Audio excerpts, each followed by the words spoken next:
In this video, we're going to learn how to position, scale, and rotate clips using the latest Adobe Premiere Pro interface. Let's start from the beginning. First, make sure you have a clip placed on the timeline. Now click once on the clip to select it. As soon as the clip is selected, look at the right side of the screen. This is the Properties panel. Inside the Properties panel, you'll find the Transform or Motion controls, where you can adjust position, scale, and rotation. If you're following older tutorials, you might notice something different. In the latest version of Adobe Premiere Pro, these controls are now available in the Properties panel on the right side. Let's start with Position. Position controls where the clip appears on the screen.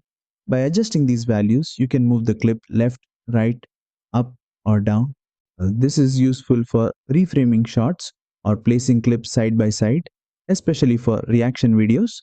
Next is Scale. Scale controls the size of your clip. Increasing the scale zooms in and decreasing it zooms out. This is commonly used to remove black borders, crop unwanted edges, or create zoom effects. Try not to overscale because extreme scaling can reduce video quality. Now let's look at rotation. Rotation allows you to rotate the clip clockwise or anti-clockwise. This is useful for fixing tilted footage or for creative styling. Now, here's something very important and very powerful. In the latest Adobe Premiere Pro, you don't always need to use sliders. You can also directly adjust the clip inside the program monitor.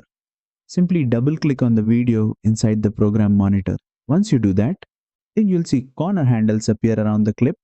You can now drag the corner handles to scale the clip, drag from inside the frame to reposition the clip, rotate the clip visually if rotation handles are available.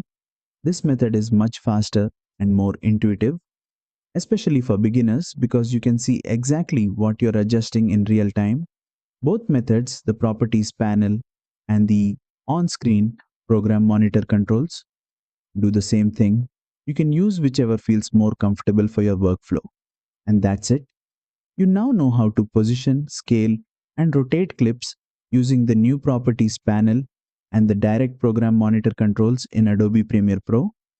If this tutorial helped you, don't forget to like, share, and subscribe for more Adobe Premiere Pro tutorials.